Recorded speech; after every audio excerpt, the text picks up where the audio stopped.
You can be taught, can't you? Yeah, Slow learner. very slow.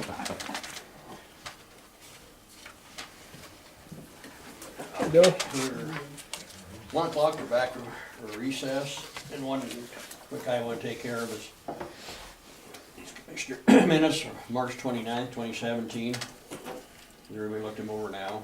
I have one thing, and Ann, I'm gonna defer to your expertise. I had emailed this email the day of that meeting, so it would be clear that I wasn't just slacking. And unfortunately, it's not in those minutes that it was received. Should it be added to those minutes? Should it be added just today? What do you think? Should it be stapled to them and made part of today's minutes?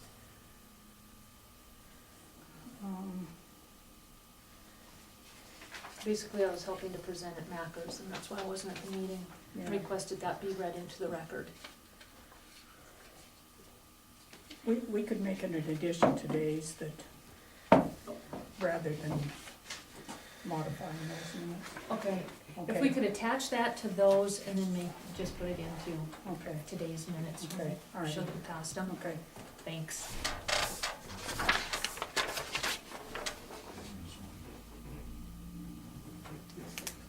And since I wasn't here, I cannot make the motion. I'll make the motion to approve the minutes for March 29th, 2017 with the addition of Laura's amendment for not being at the meeting. Second the motion.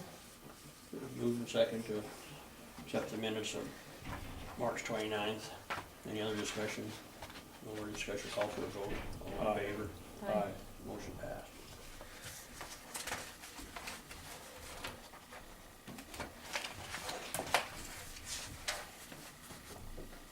Oop. I thought I was gonna say old you. Curveball, old curveball that I can't throw. I can't Thanks, throw. Ann. You're welcome. Used to- Curveball. You don't like it anymore? Uh, Just use it.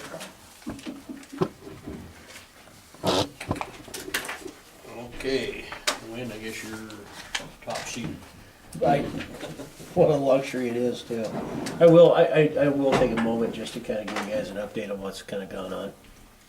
Just because I haven't been here for a little bit. I did attend and graduate from the National Sheriff's Academy last week. That's why I was gone. So we missed the last meeting for that. Also, Eric Crush, he's our chaplain, one of our chaplains. He attended and graduated from the Chaplains Academy out in Spokane. So now he's a certified law enforcement chaplain and a certified fire chaplain. Hopefully we can keep running with that ball. I just wanted to give you an update on that. Obviously Dusty Anderson's last day was the 30th. He resigned. We talked about it a little earlier today. He's going to take on some new adventures over in the Garfield County, Petroleum County area, which is good. Wish him the best. Janet Blazevich is getting ready to retire in July 17th. So we have an opening with that. We thought we were going to lose another dispatcher as well. With some creative scheduling, Seth was able to protect that employment. So we're just down to trying to get somebody interviewed and hired and trained up. So when Janet departs in July, we have somebody ready to go on the ground. So other than that, Brandon's finally making headway on his fatal car crash from down in Three Forks at the junction. Spent a lot of time. You're going to see some interesting phone calls because the family lives in Hungary, and so that we have some international calls coming in on our phone bill. But I think he's got pretty well wrapped up right now. So we have had numerous autopsies on this one with the issue of the crash itself and where it occurred. Brandon called and talked to me about it. It was best see fit that we did an autopsy on that individual to eliminate maybe a possible medical condition why he drove into the bridge abutment the way he did. So we had another autopsy cost as well on that. So that's the kind of where that's going. We're going to try to start doing a few things different at the office. Hopefully I am going to try to assign an individual to maintenance as a maintenance person just one of our patrol guys to log and make sure we have some preventive maintenance checks being done on our vehicles, try to reduce that cost that we're seeing an increase in on our fleet. So, guys jump in if I'm missing something. I'm no longer making those long distance phone calls though. I don't want you to think I'm still making them. I made a few and enough, and now they call me and I email. So I told them they need to call me if they want to speak to me. So, and it was just a couple to Romania. So We didn't want you guys freaking that we were doing something we weren't supposed to be doing. But with that, did you have anything, Cal? Okay. I did pull Seth's actually on vacation right now, but I made him come in for this. I did have a conversation. I did adjust the detention numbers. Last time we met, I posed you with the question: are we funding public safety, or are we funding the jail with jail revenue? As I see it, the best thing to do is to fund the jail with the jail, and so I did fulfilling the obligations, the the expenditures for the jail at the level that we need them at. You were asking for the sweet spot of numbers. The most ethical and wise decision I can say is if we fund it at the level that I asked for, and I kind of hit and miss on some wage numbers. We're looking at 822,000, 822,900, just as a ballpark. If we look at the jail numbers, we're looking at, if we house an average of 35 paying customers a day, that'll bring us to 840,000, give or take. For how Which, many? I'm sorry. what's that? For how many? 35. Okay. So, in that aspect, and I did have a conversation with you about it a little bit, Franklin, after the meeting this morning. One of the things I look at in that aspect is most of the major sheriffs, the major metropolitan areas, Yellowstone, Bozeman, Great Falls, Missoula, they're all getting on the bandwagon to write DOC a letter saying, get your inmates out of our jail. So I'm kind of taking a risk at this in an aspect that DOC doesn't get mad and just pull everybody out of things. But I think if they get them, if the major metropolitan areas say, get them out of our jail, that's going to afford us the opportunity to house them. With 46 beds, we're having our population yesterday was 48. Today it's 50. It was 50 this morning. Donnie brought 2 back, so we're up to 50. Well, around 50, 40, 51. One got released. So with that gives us fluctuation room. It should, if we keep it at 35, 36, somewhere in there, it gives us ability, if we have an issue within the jail, to sanction somebody to a different housing unit based upon their conduct and behavior. That's the way the jail is supposed to be ran. We've gotten away from it, and so we need to get that back into play. I don't think it gives us room for our own prisoners. We're not tying up the whole thing, but it should at that level meet the needs of what the jail needs to operate on, and that's not counting much of an increase for wages, and I'm not talking about COLA. We do have the step that is in the interlocal agreement, or not the interlocal agreement, the union bargaining agreement, that they have those step increases 2, 4, 6, 8, 10, 15, and 20. So we have people that are coming up on those, so that's just increases in that, and it was very minimal amount of increase. So, and then of course some of the stuff I just threw numbers at it because of the workers' comp, FICA, and retirement systems as well. So we're going to see some decrease in some of it because of Janet being one. She's obviously a long-term employee. She's been with us since November 27th of 2000. So we're going to see a reduction in some of those costs because she's obviously got those added years incentives.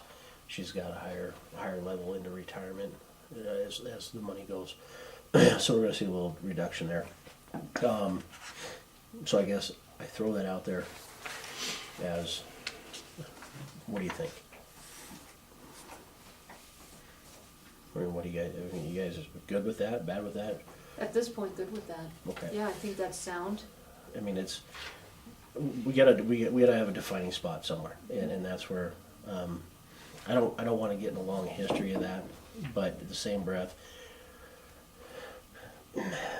we have to, Marcy's Law is gonna add a different component to us, especially on the detention side.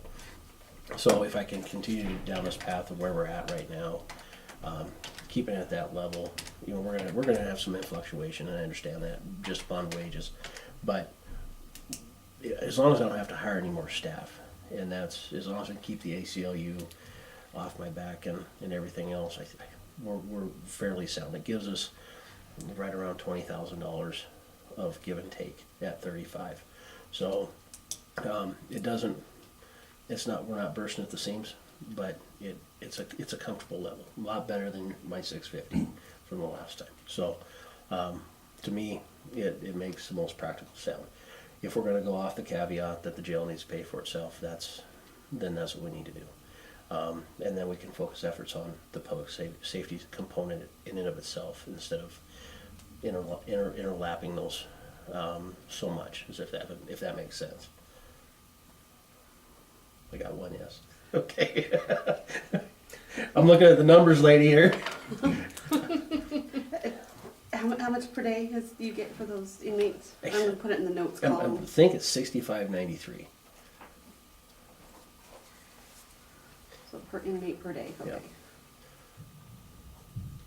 And reality is, depending on how, and this is, and again, I don't think anybody's got a crystal ball on what legislation has done and how things are gonna pan out here in the future.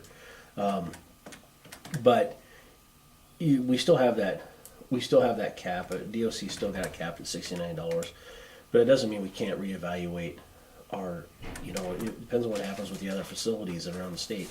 Doesn't mean we can't increase and look at our actual costs. We haven't adjusted our actual costs in a long time, and we've tried to keep it that way, just to be as the carrot on the string hanging out in front of the horse to get DOC to come in and house their staff or their inmates here. So, you know, if things kind of go down the path I think they're going to go down, we're going to still be looking pretty inviting if we can keep it under that $69 cap, and then they'll probably utilize us more often than not. So, as a baseline, like I said, as a baseline, 35 is a solid number. It's not. If something drastically changes, then it's obviously a concern of mine.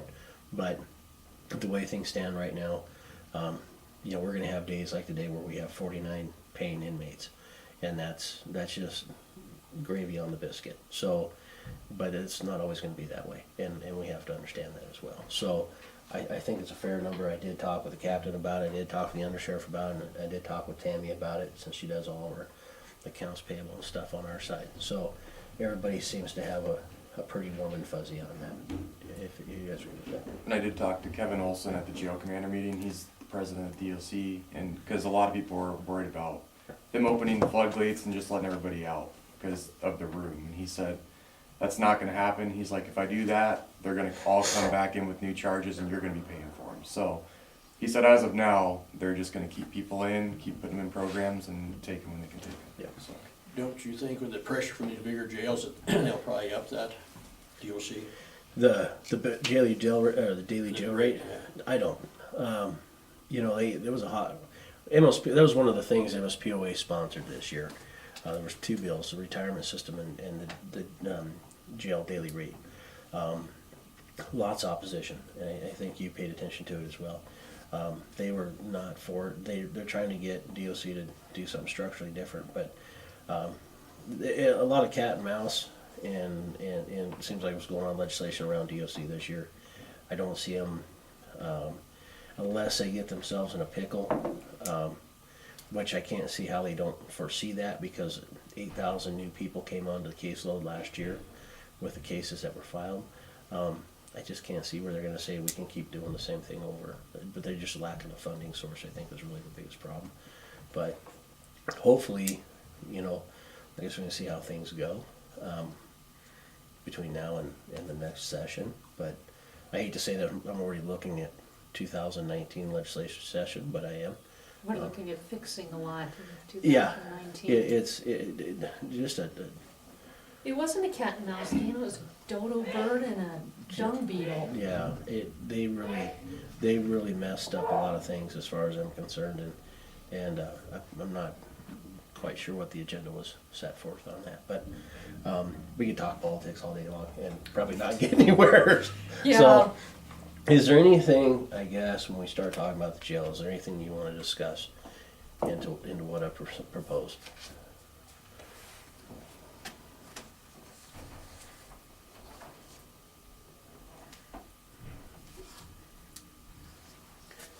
Would it be beneficial to find a account code for Eric's chaplain services when he comes?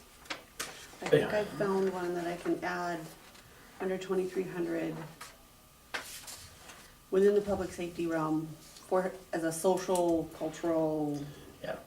aspect for those times he's working over there with you. He does a lot, and that's the thing, and I guess that was another conversation point,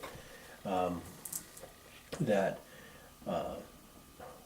we need to address. Obviously one of the major things, especially on the detention side of the house, is Eric comes in and deals with the inmates, quite often, so does Mike Wenzel. Currently, when I call him and say, hey, I need one of you guys to come down, I have no means to even compensate them for their time, and that makes it difficult. You know, I don't know if we want to establish something. I would like to be able to give something back. I know they don't do chaplaincy to make $1, but it does take away from their time and their families and their parishes or congregations or whatever they have. And so if we had a means to provide them a stipend or something, I would be happy with that. They are a huge part of our public safety system now, and I think we need to make sure that we retain that facet of that. So. I know the chaplain school that Eric went to was a big question, because it was related to maintenance. I'm like, not sure he should pay for it. Did you get my email on that? I sent you one. I haven't looked at some of my emails, I've been working on budget stuff, so Okay. I'm a little behind. That was, but- yeah, I just gonna take that off the public Okay. safety patrol side, so, Which is why, going forward, yeah, something we need to think about, and I didn't know yeah. if you wanted something Oh, yeah, to designate that, 'cause we Yeah. haven't had. I know Mike always volunteered his time, but he was also worked over there too, so when he was working, it was all kind of tied in, other than after hours. yeah. And that's So- the downfall, and we've ran into this before, is you can't volunteer, you can't volunteer for the county organization if you're a county employee. And so that's in lieu of having an hourly wage when you're doing those things. The stipend avoids that issue. So if Eric works 40 hours a week for the county in the maintenance area, and then he comes over, like when we had the Rayone fire, and he spent 6 hours with that family helping us, he's keeping them away from us so we can do what we need to do. You know, that would all been overtime if it was a paid position. And so that's why I was thinking a stipend of some nature, that so they're compensated but not getting ourselves in a realm of overtime, and we saw it from the Fair and Rodeo Board as well with was it Randy Howard, when he was on both sides of the fence there. So you know, that was one of my thoughts. So I would like to see a designated area for it. I think it's a huge asset. So more than most people realize that how effective a chaplain is to have in the agency. So, and I know some of the patrol guys utilize him as a soundboard to kind of get rid of some of their emotions and feelings as well. Well, and the caveat to that too, during hours, we have how many people volunteer on the fire board? Doug was a good example. He still gets his wages when he goes and fights the fires. Yeah. We still pay our military when they go, so could the chaplaincy be considered that way other than outside, Yeah. Yeah. rather than try to muddy the waters with separate funding lines? Yeah. I'm open to any idea. So, So those are some questions that I'm running over to Yeah. see. well, when I started the chaplaincy thing, I didn't realize that it was gonna be quite as involved as it has Time been. of change. So, yeah, Needs a do. yeah. So, Okay. I have a question, if I may, if you're done, Debbie. Yes, that was my only question. We're decreasing the number to 35, so I'm looking at the inmate meals. we should have brought it up. It's at 200 right now, which is Oh. the highest it's been. So, which is actually, we're probably gonna be short this year. We're averaging 16,818.70 right now, which comes out to 201,824. For the year, but you're So- decreasing your number Yeah. by 25%. Yeah, That's but now probably too that's, far to decrease the food by. but I didn't wanna bring it down too far because I can't control our citizens. And so we're still responsible for those ones, so that's why I brought it down because we're averaging, like I said, we're averaging high, I can't see into the future. And so, that was the reason why I left it at 2, from 2, because it's gonna be over 200 this year, so, I just brought it down to 2. And last year's, I think we were set at 32 inmates, I think is what we had it set at last year, but the meals were set at, we're at that same level. So what's the cost per day for meals, just out of curiosity, do you know? I wanna say they're $2.95, For a meal. I think, for a meal. So, I think. Just under $9 a day, and then So like the day, for example, is 451.35. So here's my thinking, and I'm not gonna throw out a number yet, but if we decrease the revenue because we're decreasing the number of inmates, and we increase the expenses of food, I'm worried that we're not gonna be able to balance your budget, because we've gotta have expenditures and revenue equal. Yeah. So, I understand you can't control, nobody can, a budget's a guesstimate as to the future.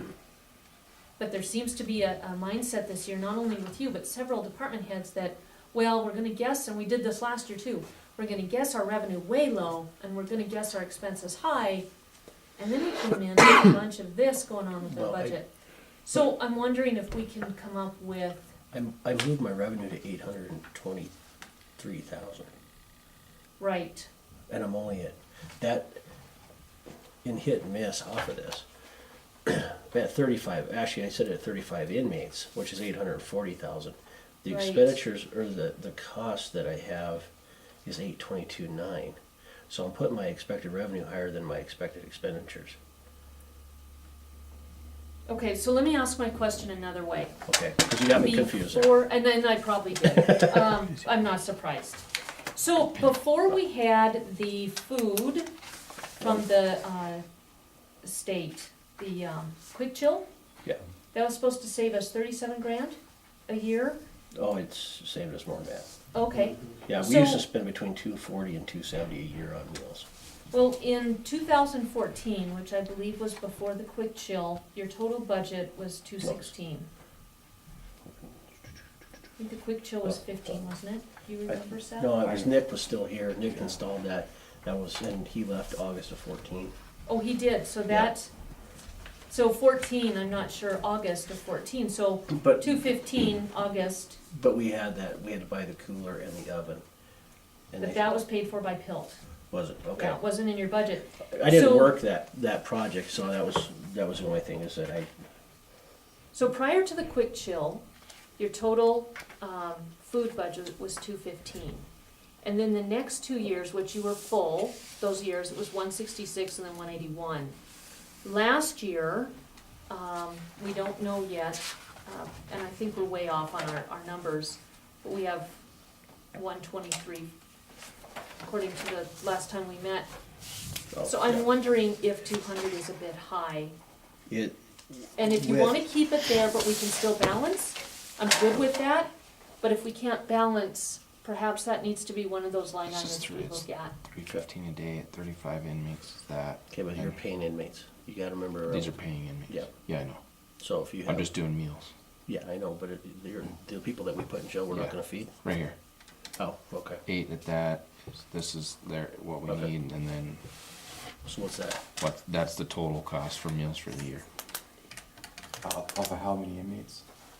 35, and we average 8 of our own. Okay. So I know, I'm catching what you're saying. Yeah. So, I mean, that's looking like, 140, 150, if we're doing that right. We average eight to 10 inmates, I mean, of our own. That doesn't count the ones that's not including the ones you're feeding on the weekends that stay, and then they get out on Monday. But, so if you go with 8, it's like $72 a day for 8 inmates. If you did $365. even your full house, 46 times Yeah. $9, rounding up, Yeah, for every day of the year, it's still 151. yeah. So, Yeah. if we could do like 153 for a small cushion, then I'm not as worried about the balancing. And if there's extra money, then you guys can put it somewhere else. Would be my only thinking. And I'm tracking this very good. Okay. I was a little bit watery there at Well, muddy and, at and first. so, that's, yeah, and what I was looking at was, because I actually did this morning, because there's gotta be, I realized there's gotta be some give here. And so, I was trying to figure it out to where that jail, I wanna make sure that jail is, if we're gonna keep using the caveat, it's gonna pay for it, then that's where we're gonna set it at. And we're gonna put our feet in concrete and make a decision, and that's kinda where I was with it. So, that was a comfort level. I didn't go back and adjust, that food issue, in that aspect. So, really, going down to 153, 155, somewhere in there, I don't think it's gonna hurt anyone on that. My only concern is if the floodgates open and we get 50, then, which should compensate on the backside, is my only thing. I guess, if that makes sense. So if we get an influx, we get more, and we're consistently more, like the levels are at right now, the money coming in should cover meal cost and everything else as well.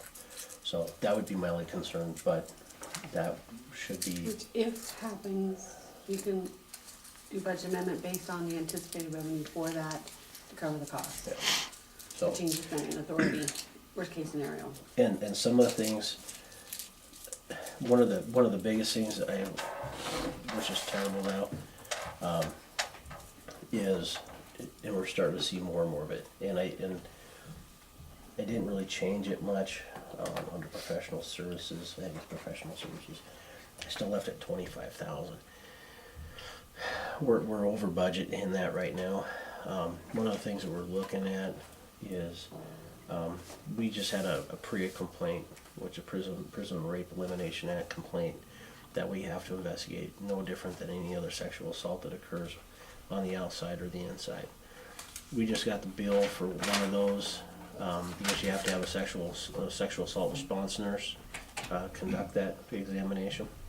It's $2,600. That, we don't plan on those. And so I would ask if we do drop it down, if we maybe increase that line item under professional services. Because Tammy said that we've got some really big bills here lately. Part of that's on our own fault, because I'm not gonna say our fault, it's our nurse's fault, because we keep telling her that she needs permission before she does some things, and she's not doing it, so then it comes our cost and not the holding authority's cost. But I would ask that does come up a tad, maybe by 5,000, just because we didn't expect some of these. We've had some really big bills here lately, and I don't know if you're aware, we had an inmate get his jaw broke 2 weeks ago. Yes. So we got a surgery bill on top of that. So Then a fall or a fight? fight. And You're sitting there watching TV and you got hit from behind. by a guy that had been in the facility for 3 hours. I mean, we got him from Helena and assaulted him right away. So. So it's, some of these stuff is devil's advocate. We can wish for the best, but intent only goes so far. So that would be the only thing that the other change. That would be professional services or contract? Well, we're actually over on both this year.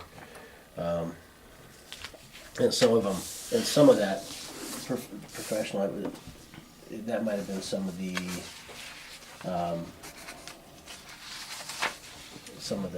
Diana Lewis stuff. So Some attorneys are, we had a bunch of inmates that were doing counseling sessions, and so. should have gone under medical or psychological Yeah, too. and they might have gone there. We have a jump from 14 to 20, professional services from 17 to 25. And then we have a jump in medical and psychological from 86 to, well, we're keeping that at 85, but the budget was for 25, so that was way low last year. And then for contract services, we're going from 10 to 15. What numbers are those? Those are the ones you gave us last time. No, we no, met? no, I meant I got the, Oh, sorry, I've got the. professionals 350? So, I do have a detailed report, so I can kind of see where we're. So professional service has been Townsend Drug, Health Center, Diamond Drug. Diamond Drug is where we get all the DOC medications from.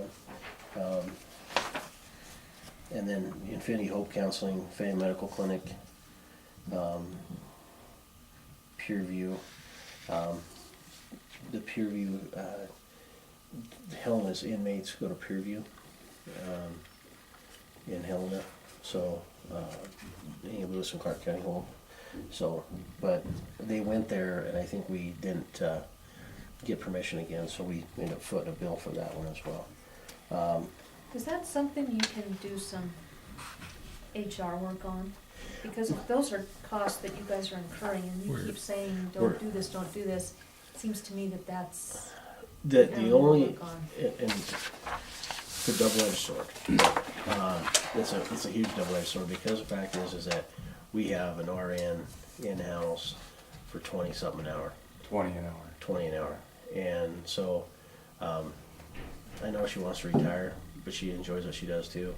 I did make a call to some other nurses, and when I told them what we made, they literally laughed at me. Yeah. And if we do get rid of Karen, we are in We're, a bad spot. and so we tried to have conversations with the health center on trying to take care of some the medical stuff. Karen's there Monday, Wednesday, and Friday. Sometimes she's there on weekends if she gets called in. She's pliable, in the aspect that she works for our needs. So in one breath, you want to kick her in both shins for causing a bill. In the same breath, you're going, you still only charged me $20 an hour for an RN. So it is we're trying to come up with a remedy that's going to work best. Okay. Because it just can't continue. So Seth and I are having some discussions, and we just need to structure some of our areas. And one of it's, so Donnie is the transport sergeant. And so, like I told Seth today, that transport, if it's to the hospital, if it's to the dentist, that will go through Don. And Don will have guidance that before they leave the facility, you will have written permission from the holding authority that they can go there. And if you don't have it, they don't leave. And so, kind of a checks and balances. So we don't have these things. Outside emergencies. Outside of emergencies, of course. Sure. And emergencies, the DOC and whoever does pay those. But if it's, you going over for blood work because you got pancreatitis or whatever, or I'm just using that as an example, they want prior knowledge for it. So Okay. yeah. So trying to one of the things, and I hate to, and everybody cringes when you go to training because they go, oh, great, what's the old man coming back with now? Because he went to school for 40 hours, now he's learned something new, he's gonna come back and cause us hate and discontent. But one of the things that I did learn was that, you know, when I came into office, there's a lot of changes that need to be done. And instead of stopping and thinking about that consequential effect on the backside of it, I just made the change. And so now we've kind of, after a year of running around chasing our tail, now we actually have time to focus on things. And this is some of the small house cleaning things that we're trying to manage. So hopefully we have a better projection for the next year as things go on. So All right. I think, and then you said there was another. Medical Oh, and contract. psychological is 351. So we had Billing contract. oh, that one was supposed to be, I thought. We have an Infinity Hope counseling coming to that as well. That's where that one is. The professional services, the pharmaceutical stuff. So Townsend Okay. Drug. I didn't realize at 351, but that's where we're doing. We're having Jennifer come in or taking them over for a mental health assessment or whatever inmate wise. And then there was one more Contract was contract and service. 396. So not real sure, and I know Tammy was going to check because we were over on that one. There was a $10,450 reduction on, and I can't remember. I think she did check, find the answer. I'm not really sure what it was. I want to say, I don't want to speculate because I don't know if it even. I don't have it. This is on the detailed expenditure was prior to, so I don't know if there's an update to it. So there was a $10,450 reduction in February of this year. Not really sure why. Normally that is going to be our records disposal, Montana Records Management. They come in and shred our documents, and then the Sturry Cycle, which is getting rid of all of our sharps. So because it's actually more cost effective having them come in and do it than take them over to the hospital. So, and then there's some there was some DIS stuff on there as well that we. That makes sense. So, so that's kind of where that one was at. Would And so- that one increase to 15 cover your request for the 2,600? What was that for? I forget now. Somebody just came in for that. Talked about it 10 minutes ago and it's totally on my brains. Did you guys track that? What was that for?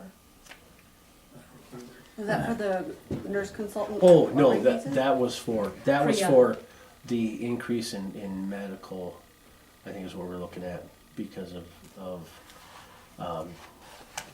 the PREA complaint. That's what it was. So, and I don't know, I don't know what martial law is gonna look like.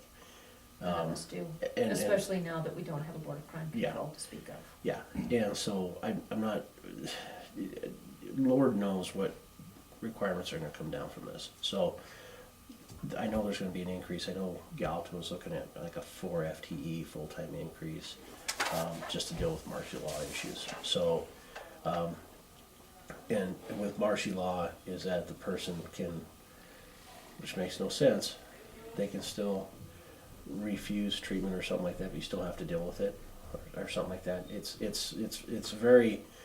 a very mucky water mess is what it is, and so we're gonna have some pains with that. It was at 350. 350. It was, yeah, the 350. I was just wanting that to go up. We requested 25, just if we go up to 30 on that, and just for those unknowns that do pop in. I think the guy with the broken jaw, though, that should have got sent to our medical insurance. So, but I think our deductible is 25, isn't it? Yes. So if we had another incident like that, that deductible should be covered within that 5. But hopefully we don't have. this- So with the decrease in the number of inmates, are our numbers good then, do you think, I think so. for that? Other than increasing that 1 to 30? I didn't see anything, I didn't see anything that really, concerned me. I don't know, Seth hasn't probably looked at much and, And what did we agree on food? Was that 155? what, let's just, can we do 155? Yeah. Give you a little bit of a cushion there? Yeah. Absolutely.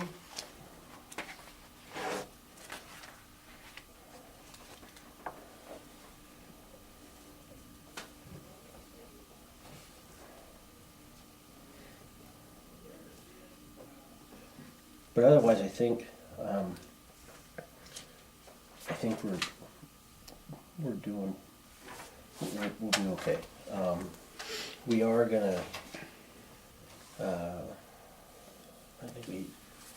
think there was approval to put the wall in, 2 years ago, if I remember correctly, between, Yes. B-Pod and A, or B and C. And I know Mike has talked about that. He said he was supposed to go on vacation in May, but that might not happen due to some health issues with his mom, so he might be doing it in May. Okay. And So so, if not, it'll be June. yeah. And then on that same aspect, I did bring it up.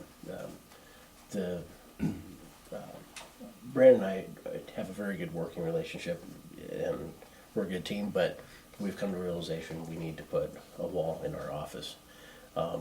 We can't seem to get, we don't, one of us is either too loud. And so, yesterday was kind of the pivotal point for us when he's on the phone and I'm trying to have a conversation with an employee and he's telling me to be quiet. He didn't speak hardly any English. It was rough. And so I did, Mike has, my office and Brandon's office is the last one that hasn't got carpeted. Because the fact is we haven't decided if we wanted a wall. We wanted a wall, we didn't want a wall, and yesterday it was like the wall's going up.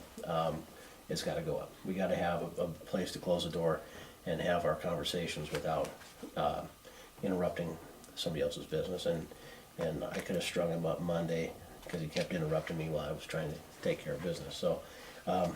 It's like a marriage at times. Sometimes you just need your own closet to stand in, so, I don't know if we need a blessing on that or not, but, yeah, times have changed, so, We'll have to have a blessing on it, cause it'll probably come out of the building CIP. We'll have to know how much is in there. Do you have any money in your budget? I For think, that? I think we probably do, Okay. so. It shouldn't be that much if that Oh, no. little building or little Walden area was 500. Yeah, we're talking 12 feet, Yeah, so, yeah, it shouldn't be much at all. and it's not, we're not putting a door in it, so. Oh, okay. So it's not, there's not a, metal, I mean, they could use wood studs if they wanted to, it wouldn't matter, it's just an interior wall to block him out so I can focus on efforts. Vice versa. What's that? Vice versa? Yeah. It's a love-hate relationship, so. Don't forget your window. Yeah.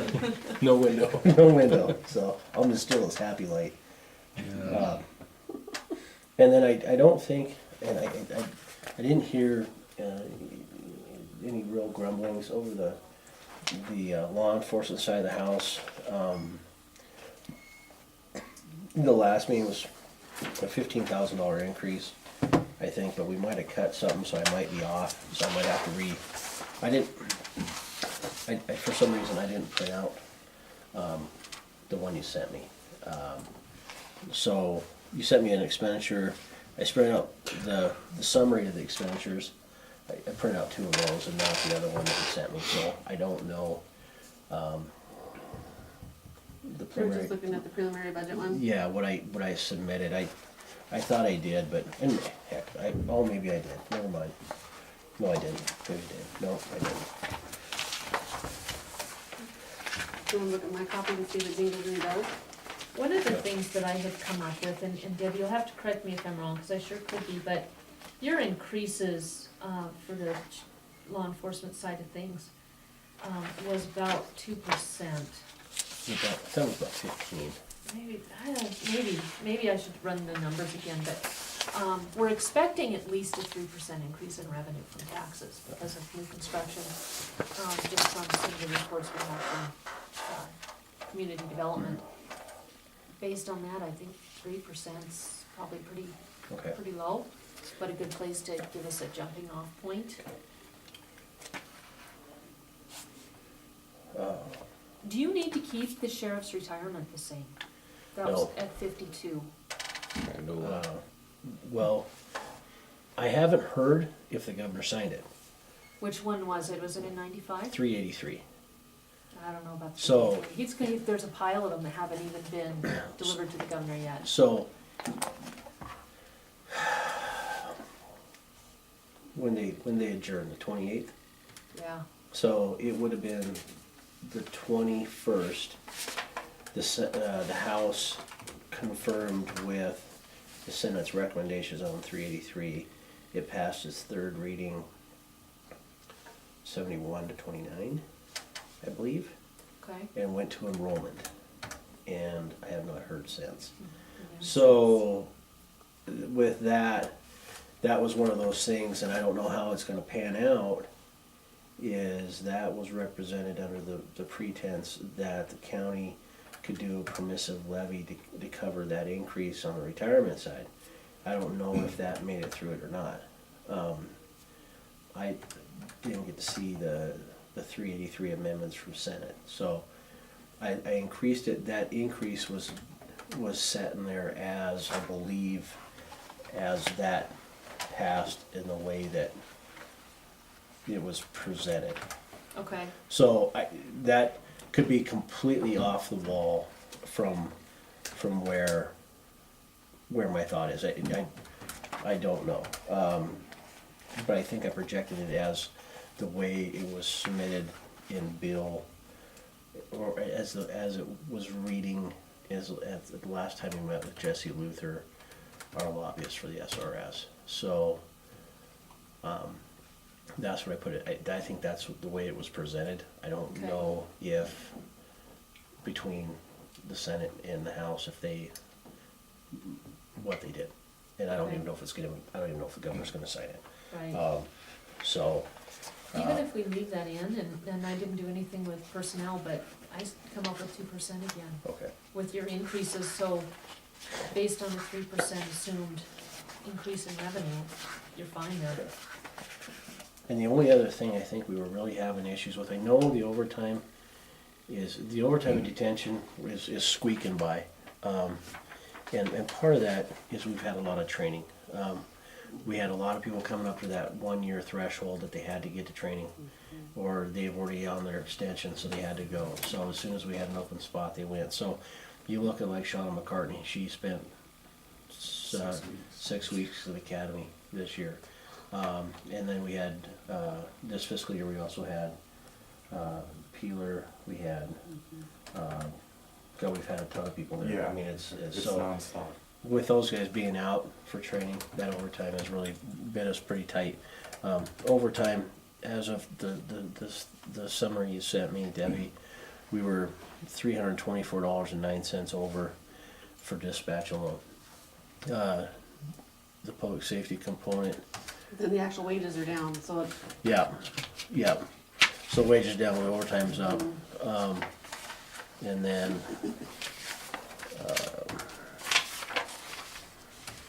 and that's the jail was $72.28 left.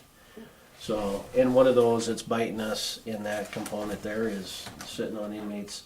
One of the things that has caused us a little headache is suicidal people, or people who are going to St. Pete's for evaluation.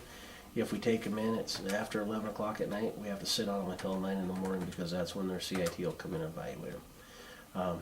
That's not anything we can do, so we're stuck, and that's been hurting us pretty good. Having the inmates that have been hurt or sick or having surgery or whatever else, having to sit on them for long durations of time is definitely put a bite in it. I don't think I increased that overtime, but more than from last year. For that, I don't think I you wanted to increased it go up by, to about $1,400 and by $300, yeah, which so, doesn't yeah, so, change in a few hours. Yeah, And some of that's Janet, or the higher ones have been here longer, so it costs more. yep. I Yeah. do show a 4% increase for the detention center from last year with everything we've talked about. It doesn't include salaries or anything, but it does include the overtime. Yeah. So, some of these numbers are cushioned, and 4% doesn't scare me for the detention center. No, and I think, you know,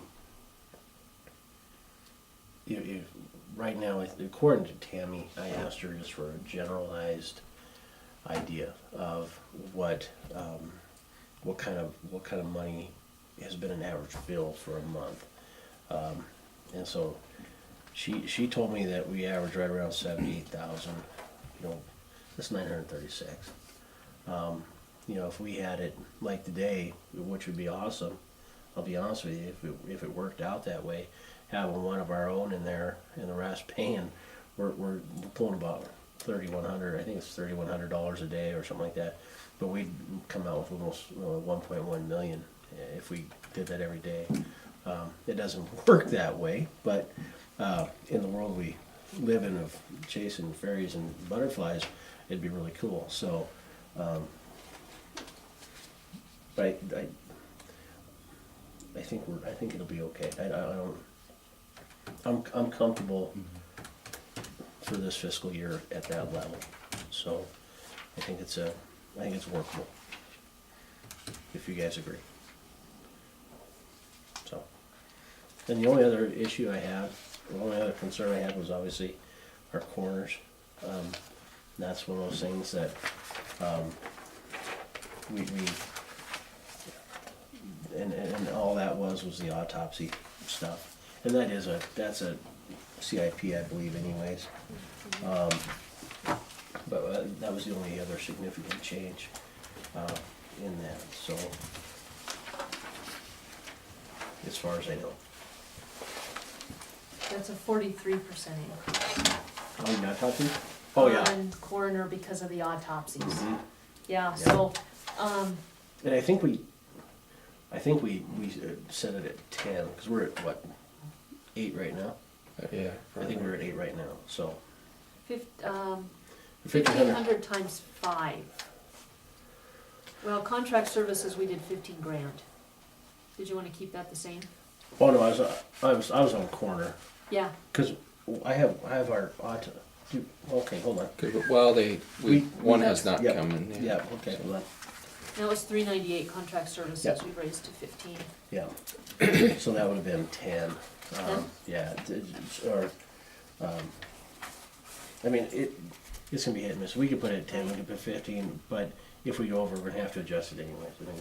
I mean, and with that, just to put it out there and make it clear, is because I keep getting the folks who don't wanna pay for their loved ones. We've addressed it every year, and I've been asked probably a half a dozen times this year. It is the responsibility of the family to take care of the burial of their loved ones. It's not the county taxpayers. The indigent fund is designed for people that we cannot find family for. It's so, like the gentleman out of Texas, I spent 3 weeks looking for anybody that claimed to be a family member, and I couldn't find one. So the county ended up paying for that burial.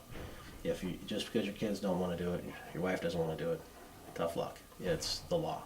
And I get literally asked probably every 3 weeks to pay for somebody's burial because they don't want to do it.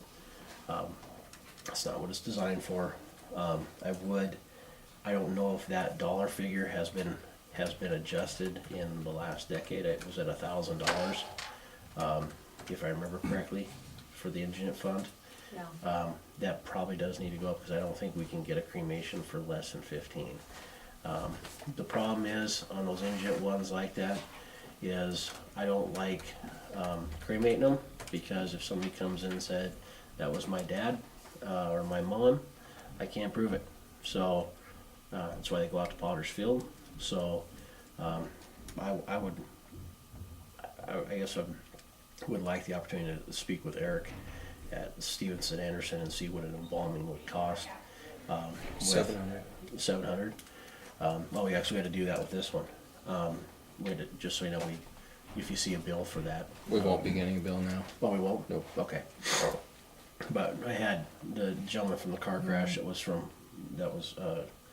Romanian.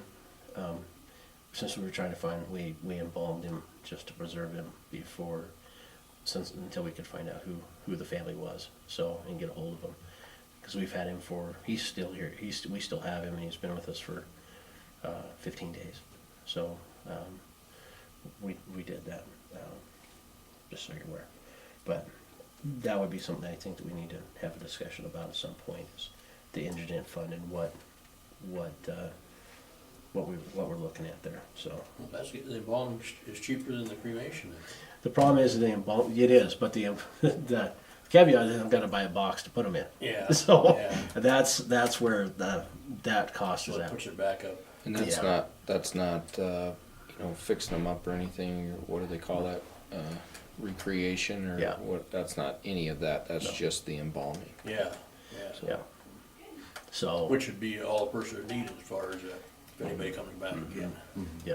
And I think, and Dave, you might remember, Mickey he had pine boxes, didn't he? I don't remember what he had, but he left a lot of stuff on the shelf, Oh, I know. so to speak, so. Yeah, I think I talked to the new guy up there. yeah. I had a discussion with Judge Manhan yesterday, and, yeah, it was interesting. But it might be something we just look at and set the criteria for, I don't know if that criteria has been evaluated since it was ever established back in the day, but, I know you guys get a lot of requests, and probably not as many as I do, but, yeah, it is, there's a legal responsibility for the family to take care of their loved ones, so, any other questions? Since we've taken a few off-ramps, on the interstate of budget, No, I feel good about it. I think I had a question on revenue, but, that's minors compared to what we've been talking about, which, again, I feel good about.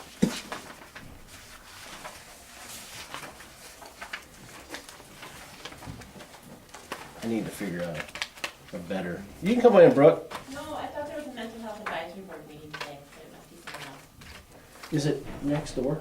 There At might the be. hospital conference room? Yeah, maybe. I think they meet in the ambulance building.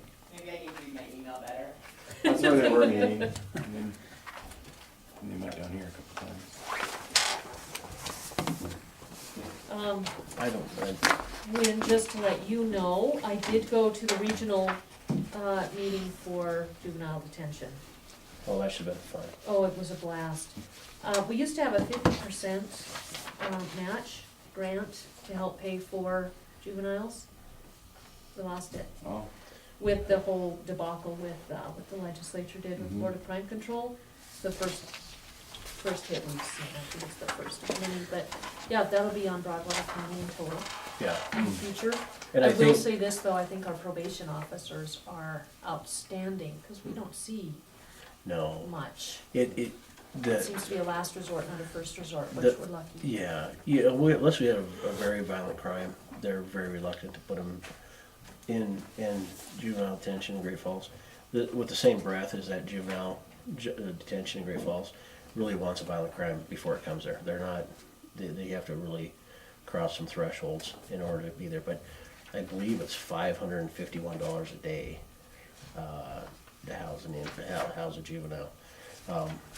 And I haven't seen any, and it doesn't affect me, it does affect Val, is mental health commitments, Mercy mental health commitments, involuntary commitments to Warm Springs for the weekend like we used to do. A couple of years ago, it was $3,800 for a Friday through Monday morning. I don't know if they've adjusted that through their DPHS issues or not, and how that's gonna play out, but that might be something when Val comes down here and you guys start having discussions about budget, that bill comes out of her budget, so, that's just a little food for thought on that, so.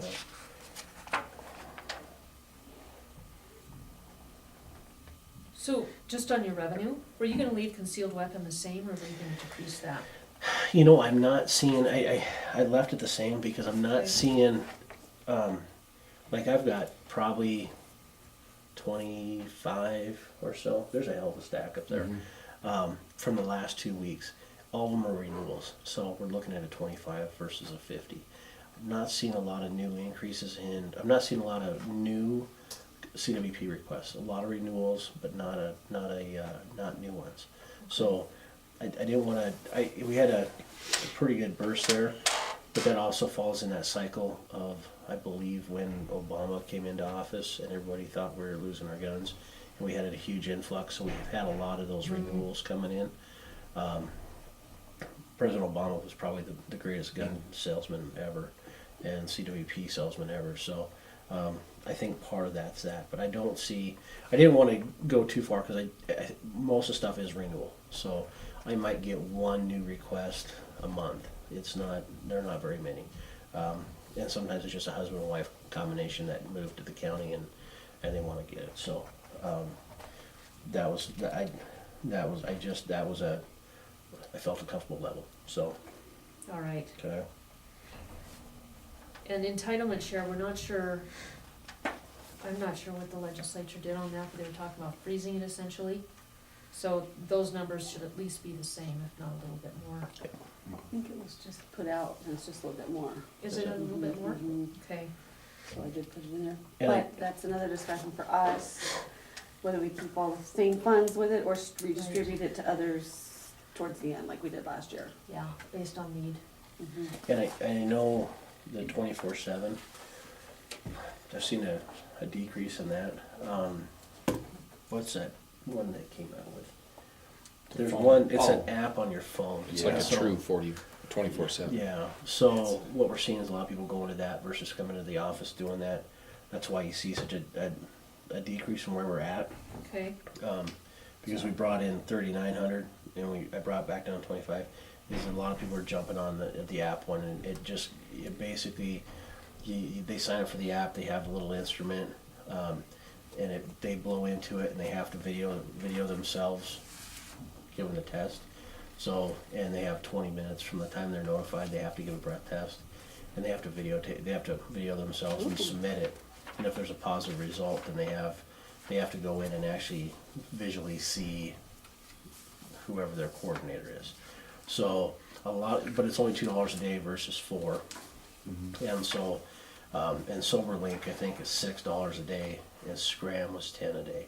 So a lot of people are jumping on the smartphone app for their stuff. So I might be reaching for the stars even with the 2,500 because it's been such a popular way for people to do that 24/7 sobriety.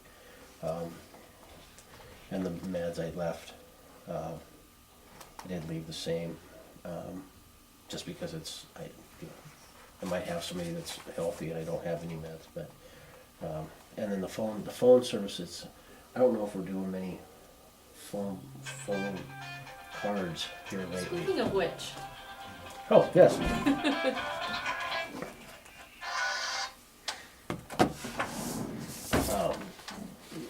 The inmates don't seem to be, for some reason, they're not buying many phone cards, so I brought that down close to where we're at right now because we have seen a pretty significant decrease in that. And then obviously the interlocal agreement was presented to the city council last evening. Dave, if you wanna jump in on that and what you think, how that went, Well, yeah, I think they did the same thing you did, authorized the signing, and May 8th is the signing for both. And I encourage them all to come, because I think we should at least start the conversation as far as we can take it about the increase for the next year, what we know. yeah. And so with that, hopefully you read the interlocal, that does have that, if there's an increase, that it adjusts at that component. And so I thought the conversation went well last night, after we got off the Humane Society, or the animal shelter issue. But I don't know if there's anything else in revenue that's sparking my interest. And I did meet with the fire board on the radio system. I asked them for 45.7. They said they'd do 25. So leaves me in a little quandary about the other part of it, but I guess I'll cross that hurdle when I get there. And that, we should be receiving our equipment, that new equipment, I would think anytime. We've got a lot of it already. Oh, do you? Okay, It's so it's in the already, new, where you put the walls up, okay. sitting in there. So I guess we already got equipment on the ground, so hopefully by, I think we're looking at the projected time is sometime in June or July, that being up and running, so, Lord willing, that gets done and we get going on a new communication system, so. Kinda where we're at. All right, it looks good to me now. Okay. I feel much better with this conversation. I will tell you, Dave, I'm glad you're here, I probably won't be at Monday night's meeting. The Board of Crime Control, was, pretty much disbanded by the legislature. Yes, I'm bitter, yes, I'm angry, but we're having our meeting with the OC that night, so it's actually starting at 2, but I expect it to go pretty late. So I'll be back if I can, but that's gotta be my priority, and it's gonna affect your budget. Yep. Drug task force, we don't know where it's at. Okay. I think the Jake, you the wanna- most important thing is that the agreement signed, and it has the addendum, which is the baseline. And then if we can't do any more because we don't have the information, then let's set a date, time for the next meeting. And that's the function of the liaison committee, so that these cost increases, Debbie's working on estimates and salaries and stuff, and we can't do anything without that information. But the most important thing is set a date and time to meet, and then try and bring the information forward so that so it goes smoothly, we don't have like, Yeah. follow-up. We kinda And- dropped the ball on the agreement as it was, so. And I won't Yeah, be thanks here. for that. Oh, you won't? I will be here, but I asked as long as, if you guys sign it, I can sign it when I get back on Tuesday, so it's not as long as there wasn't anything changed in the midst of it. I was just gonna sign it when I got back. Perfect, and I voiced my support, so as long as there's no changes, I'll also sign it. And then, And probably even if there are. I guess the only other thing is well, there's probably a couple more things, but, the vehicles. We got 2 Durangos that are pushing 100,000 miles now. And so we gotta try to figure out what we wanna do there. And Brandon's put a lot of effort into it, so I'll let him talk about it. He's talked to the vendors. We're looking at, obviously we're doing things a lot different than when Brenda was sheriff. When Brenda asked for a vehicle quote, it included all the equipment. And we have said, let's not do that. Some of that stuff is reusable. And so we've gone down to our Connex down there, and we have lights and all sorts of stuff, which is now ruined because our Connex, the water condenses in there due to temperature change, and now all the electronic components are nice and corroded. So now we have a Connex full of junk. So we're trying to get those things, or swap them over, or just, especially light bars are terrible. They're expensive. They get knocked off by pheasants, owls, or whatever else. So we might be going to an interior light as they start fading out, instead of buying things that stick up off the roof that can be broken. So that's one of the things, but I will let Brandon talk about that in regards to vehicles, because he's got a pretty good plan. He's been working on it for quite a while. The cost isn't, with the contribution from the city, the cost isn't nearly as rough as it used to be at $48,000 to $52,000 a car. So I think we could actually almost get 2 cars for that much money, it sounds like, or close to it. And then the other one was the weapons. One of the things we did talk about in the last meeting was that 357 SIG ammunition is outrageously expensive. So 1 box of practice ammunition cost me right around $40 for 50 rounds. And so duty weapon or duty ammunition's like $38, and which makes no sense why practice ammunition's more expensive, but whatever. Crazy as it is. So we talked about the last time switching out the barrels of the Glocks. Mike and Brandon, Mike Wenzel has been our firearms instructor for the better part of 2 decades now. And so, he had a conversation with these two about that. We're probably at a point where we still have some resale value on those ones where we might just order new ones at the 40 caliber, trade in the new ones, where they still have some value. We do have some money in the firearm CIP. We also have money in the City. the weapons. We have a weapons line item as well that we haven't attached to yet. And so that might be an option to reduce that cost of that ammunition. So you're gonna go back to the forties. Probably gonna go back to 40. Right now, I never could figure why they ever went to that. you know, 357 city. we've had a 357 SIG for, I don't know, since what, 2002, somewhere in there. And we went with the SIG because Rich liked the color of it. And it's, you know, back then it wasn't bad, but since with the ammunition crisis, it's been, Well, that's why I say that they come out with the 9mm. That was a big thing, you know, didn't have the knockdown power, so they went to the 40. yeah. And then they went back to 357 SIG. Yeah, they were just going backwards all the time. Yep. Other than the shells were a little smaller, you could get Yep. bigger around, but you could, Yep. you know, I just can never figure that out. But anyway, that's beside the point. Yeah, and we're trying to work through it as well. And Thanks, Tom. so I think we have I still had a 40 consent. yeah, the Smith and Wesson. Well, But I think we might be able to currently, you know, look at some costs on that and upgrade those. And part of that, I would, I guess, if we can do that fiscally with what we have affordable, we can work on rebuilding that CIP back up for replacement issues with the ARs. The ARs are still in good shape. I'm not too concerned about that. As long as they're maintained, taken care of, they should last for a long period of time. Unlike the Ruger Mini 14s that we were starting to have problems with. But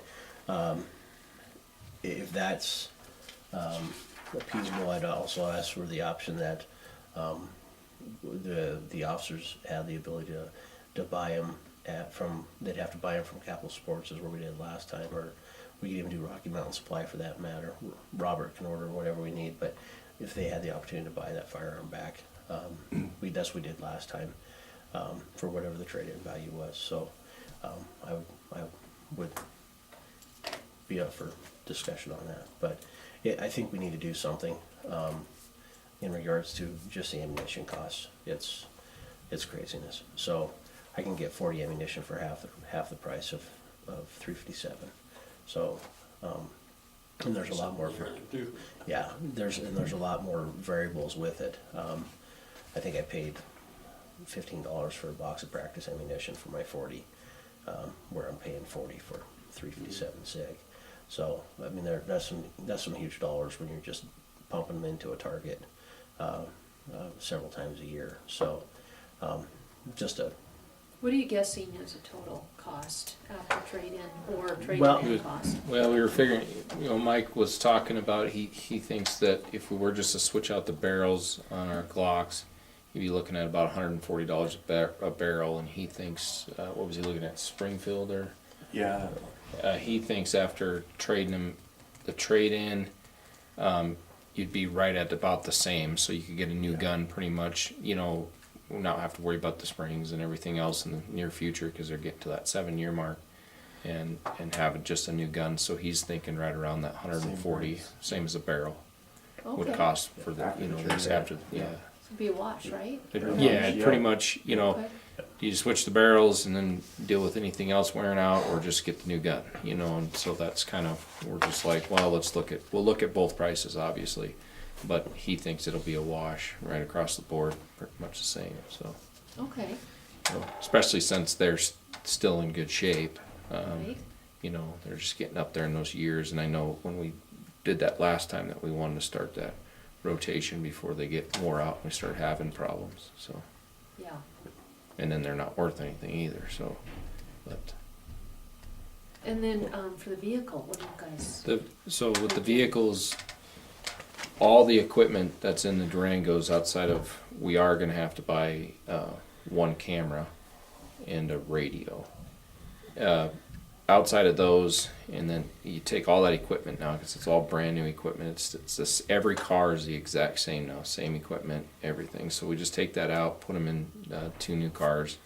I mean, after the city's contribution, I think the county would be looking at roughly 40,000 with the city's contribution. So For the 2. yeah, for the 2. With like these ones we bought last year, they're $48,000 per vehicle because we're buying equipment. Now there's no more, buying equipment. I'm not buying cameras. They're all brand new, all the exact same. So, and there's, I think now outside of vehicle models, the center consoles that we put in and then the cages are going to be the only things that you're going to have to buy equipment wise. Outside of 1 more camera and 1 radio, which we have a radio line item for as well. But I can definitely get a lot closer on that. I'm just kind of ballparking it with some of the figures I've been running right now. But it's about 28 to 30,000 a vehicle without the equipment. So, Well, that's nice, that's what we could do then, is Yeah. start actually building up that CIP, rather than putting money into it and taking it right back out. If we could start building it up, I think that would be great. if we This can, gives us the opportunity. and I think with that, doing a kind of a plan, if we can stay on track, just with the miles that we put on every year, I think Franklin, you can attest to this, it's roughly about 30,000 miles per car per officer a year. So if you, like these Durangos, they're starting to push 100, however, the run hours on the motors don't match the miles, sitting on the side of the road, sitting on calls with all your stuff running, so that's, you can almost maybe double that. So we're starting to maintenance the heck out of this. Every week those things, it seems like they're in the shop now, and I'm kind of going, it's just making me cringe, and major things are starting to go. You were getting $1,000 bills, when those things go in. So if we start trading them off roughly in between that, 90 to 100, maybe 110,000 mile range, it might be worth a little bit more. And then, every year try to stay on track with that. And maybe if we get caught up, there'd be a year where you only need 1 or something. But I think for right now, if we could look at that goal and as 2 a year, we'd be pretty good for a while. Okay, Because right now, I've got 65. You've got 70, right around 70. He's got 70 on his, so he's got a 2010 F-150. My 12 has 65, and you're at 25. 25 on his 14. So there's 3 in the fleet that are good for a bit. But I know Jason just took his Durango in before his pickup showed up, and I think it was about $3,700 to replace. To tear basically the front and rear end apart, to replace bushings and things like that. Those hurt. Those are big deals. And if you wonder why we have two F-150s, Dusty was one of them. Dusty was kind of our evidence guy who hauled the things around and lived up in Winston on Muffley Lane where it drifted in bad, and the Explorers wouldn't get through the snow drifts to his house. Can't really expect a guy to respond to things like that. But so you got to pick up. Jason's a search and rescue coordinator or liaison now, so he has one for search and rescue missions when he's out running them. Same position I held, Brandon held, and just the pickup is just part of that gig. It has to be. And Dusty was a corner. Dusty was a corner as well. So we're short a corner, sort of. We did send Flea to corner basic in March, and I just haven't gotten in my mind yet whether or not I want to appoint him yet into that position. I guess I want to see how he does before we start going down that road. And so there's 3 corners now for the time being. And just we're going to try to get that deputy position opened. We're going to open up not only to post-certified but also non-post-certified individuals. The part of my discussion with City Council last night was One, I believe in the fact that we take somebody that's worked for us inside, we can mold them and shape them into officers that we want. These two are prime examples. Both of them started in the same capacity, and they've done well. And when we get people who are post-certified, we get their bad habits, and we're starting to feel that pain. So, as much as I want to try to reduce spending and costs and time in hiring a post-certified officer, I also believe the fact that people work in our agency to work their way up. So, I'm going to entertain both of them and see what happens. And I have some personnel issues that I need to address, and I might have more openings. So we'll see how that goes. But I just wanted to let you guys know that's kind of where we're going with things. So.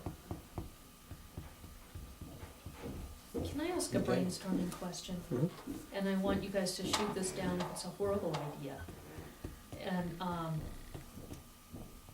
the maintenance on your vehicles as they get older, and you keep taking them into the shop, and you have bills of $1,000 or $3,700.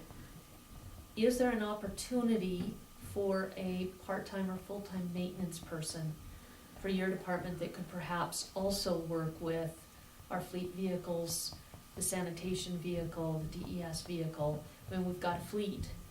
Do you think there's an opportunity, and would it be a smart budget move to look for a maintenance position? We spent, well, and I don't know where maintenance is at. I think Tammy said we're close to 52,000.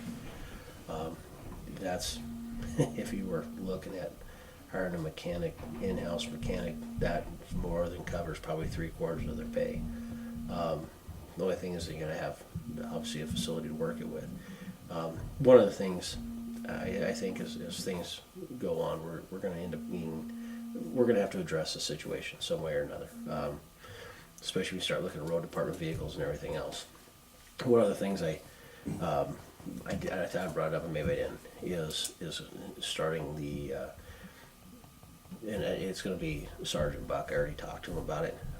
He was when he was in the Air Force, he dealt with vehicles and maintenance, and so his job here shortly is going to be developing a preventive maintenance plan for the fleet and making sure that those things are being done.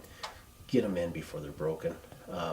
We had some times where we're replacing four rotors on a patrol car because people weren't paying attention. And when we take it into Ford, nothing was being said.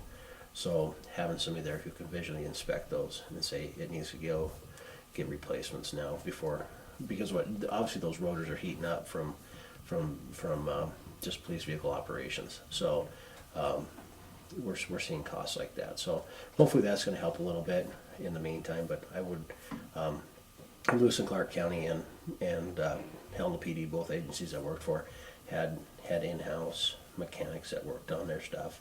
Jefferson County has their own Do county they? guy too. And when you start putting the pencil to the paper on what we're spending in mechanic costs and equipment fixes and everything else, it only makes sense. I mean, it really does. We've really been paying attention, like the oil changes, we've extended out, to 5,000 miles instead of the 3, and then using the better oil, and then also paying attention on who has the cheapest oil changes. It was Broadwater Fort, so everybody goes there for your oil change. $10 difference per change adds up, even a 5. So I don't know how that cost would be made up, on the county side on what that would run like a mechanic or something. I don't know how much you actually make on an oil change. I don't know if it's kind of a convenience to just get people come to your business or what, but I don't know, Seth might be able to talk. It works better. Did it work better for you guys in Jefferson County? I really liked it. It was because they had 2 guys working there, a full-time and a part-time. Where was this, Seth? In Jefferson County. Oh, okay. And they have their own county shop, so he works on the county DOT or vehicles, all the patrol vehicles, the weed vehicles, all that. But it was very convenient. You drop it off, it's done within a couple hours. You don't gotta wait overnight or whatever. And you know exactly what you're getting. He does all your tires, and it just, but he had a big shop. I mean, so I don't know the costs associated with building something like that, and a lot of equipment and lifts he had in there, so I don't know. It'd probably have to be a group effort on the different entities to pay for that, so. Put together a long-term plan Yeah. and divide it out by the years, a capital Mhm. plan. But, okay, I It was just wanted to nice, throw though. that out. It's just been a Well, thought that's been in my head And for a while. unfortunately, with the way legislation played with money this year, I think that the counties are, in my opinion, we're gonna have to start being more savvy. The border crime control, issue, that's got $87 million in grants up in the air on what's gonna happen with them. That's a lot of money, and so, you know, drug task force is a huge thing. What's it gonna look like? What's gonna happen with it? I don't think they stopped and looked at it, or if they did, they didn't care. It's interesting, we're cutting budget to try and make smaller government, but then we make $11 million budget for fighting a suspected larva in Canyon Ferry and build a new state bureau for it. So, not really sure how that happened either. So I don't think we're seeing the effects of 2017 legislation yet, but I expect by the end of our budget preparedness, we're gonna start feeling some wrath of it fairly decently. So Yeah. And Keith also, that county over there, he installed all of the computers, radios, everything, so you didn't go to Capcom or anything, he did everything right at the shop. well, And it was well done, so, yeah. So that installation on Yep, everything was installed. those vehicles is quite a bit. I mean, you're looking at Yeah. a couple thousand just to have them tear it apart, take it out, tear it apart, put it back in another one, so. So Yeah, there could be a when we go potential for down, some savings there, you know. Do you think there'd be somebody locally, or do you think that'd be a fairly easy I think it'd position be, to fill? I could probably think of two people that just here right now that would probably jump all over that. So, Probably a lot, because I think the mechanics here they probably make pretty good money, but they don't get the insurance benefits either. So You it's know, an our attractive- insurance is a huge attraction, you know. I don't know what mechanics make around here, probably $30 an hour or something like that. I suppose out of Ford, and probably $25-30 an hour. I don't know, does anybody know? I don't, don't I know Well, they they charge charge like 80 or something. yeah, they're charging me. Yeah. Or 90. And when they do a good job, it's a check I'm happy to write. Yeah. Yeah, Did we miss anything? I don't think so. You know, maybe, I guess I was just trying to clear up this memo, and what you guys were looking at on this, on the, at the 90% of the median. And what exactly you agreed on, and to start those conversations with the department heads and elected officials there. This, you guys, of course, are union. Well, you three aren't. We're not. Mm-mm. Right. So we have quite a few employees, and it is some of your staff, but they are the ones covered by the union, ironically enough. Mhm. You guys are all above that level. But for some of our staff we have people at 73%, 78% of that median range, which is just the average. So if I read that right, that's is that the minimum? It's an average between the minimum and the maximum. Okay. So it's, again, right down the middle. Okay. So that memo is to inform department heads that we are going to be looking at those making the bottom amount and slowly start bringing that up to that median level. And what we had prior to that memo was a guarantee essentially to staff, you guys as well, that we were not gonna be bringing in new employees at substantially higher pay than those that have been with us for 10, even 12, 20 years. And that happened. So this new memo is to allow department heads to hire people up to 90% of median. They don't have to. Somebody who's happy to come in at 75, they can still do that. But it also lets the people at the bottom know, hey, we haven't forgotten about you, we're gonna be working at bringing you up. So, some of the detention officers, I think they're quite a bit below median. So they're dispatch. And dispatch, yeah, so I would imagine in the next union negotiation, we'll have to be addressing some of those, And I believe that starts in April of next year, yeah, so, yeah. if I remember correctly. So, And Mike, you may not know this, but when Nick was in your seat, he came to the commission and said, we were paying $12 an hour for detention officers, and he wasn't able to attract anybody. So he asked us if we would increase that through a market adjustment. We went through the process, we said, well, heck yeah, this makes sense, and that was a violation of the union contract. So Yep. it was a good violation, in my opinion, I'm Yep. glad we did it, it was the right thing to do. And the sad thing is now we're still off. I know, And I know, And yeah. that's, you know, I'm thankful Seth was able to make, we were gonna lose Daily Hanson. She's been with us since January. And Seth was able to work some things that didn't cause any issues, and she agreed to stay. That's a good Good. investment, that's a good job on his part, so. Yeah, I mean, patrol might be a different story, but we'll work at that, so. If you guys haven't been over, stop in. So, we're trying to get there, so. Is your new little room done? It is. Upstairs? It's Yeah. housing, Come for a tour. It's the housing all the equipment. radio equipment right now, since they brought it in. they And, were running out of room at Capcom, he doesn't have room for all that storage, so he brought some stuff down. So your storage container that rusted everything out, any thoughts in the new year of what you would like to do if you had some extra money? Throw everything in and away, that's for sure. Most of it's gotta go up and, I mean, it's gotta just go up and get crushed by brine. I mean, Do you need something for that stuff to keep it from rusting and rotting? Or is it garbage to start with and it's just a big garbage A lot, container? a Well, lot of it- it's stuff that we've had. Yeah. I mean, there's old bubble light bars from way back in the day, and old, wire cages, and a lot of old equipment and radars. I mean, it's just some of the stuff That was all should have never been equipment out kept. of there. Yeah. Should have been Yeah. just.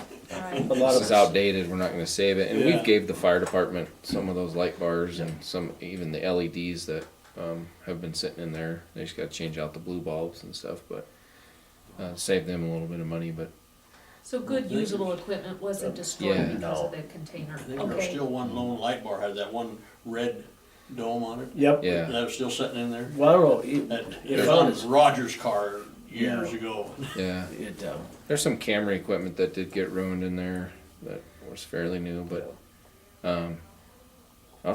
really it's been just a trash bin. Yeah. And it I mean, we don't. I think after we clean it out, maybe keep it for large evidence stuff. That's that it's okay to put in there. That's Where's it rusted out at? Is the roof rusted out or? the no, bottom portion? what happens is, it's not, You go in. it's not airtight, but it's, so like when it gets hot and the temperature drops, all that water condensates on the metal. And then it drips down and gets on everything, and we've opened the doors and the floor's complete wet and boxes are soaked, and it's just condensation in there. I don't know if that spray foam would stop that or not. It might. I honestly, I think my sister and her husband bought one, for storage, and they're just vented like those trailer vents you see on the trailer. It just needs a vent, Oh. just so the air can go in and out. Yeah. But you'll go in there and it's dripping on your head. And they're metal, that's the thing. Because I know that one where the chemicals were kept, that's been sprayed in it. I don't think there's any problem with that in there. So I think Doug's got some records down in one too. Huh? I think Doug's got records stored in one, and his is sprayed as well. I don't think there's been an Yeah. issue, so. We do have a FBI on it, I will tell you, just because we love when the FBI comes to town, 24th and 25th, I think. Yep. So, if, we're gonna be busy with those guys, so I don't know what days of the week those are, but, if we don't make it over here for something, that's because we're dealing with the feds, so. Is that a usual thing? Every once in a while. Yeah, it's getting to be, we currently have, we're currently under sanction with the FBI. in our dispatch center, because, we had to rectify this, 6 months ago? Yeah, 5 months ago. We had some staff that were getting on the Siegen computers. one One staff. And Yes. that was getting on Siegen computer, going into websites that are not authorized on Siegen computers. And that means anything that's not Work-related. work related. So, they sanctioned us for that, and basically said, do it again, we're gonna take it from you. So they're pretty serious about it. And So so, we lock those computers down to Yep. where there's nothing to, they have only certain agreed upon websites that law enforcement related. So they don't even have the option now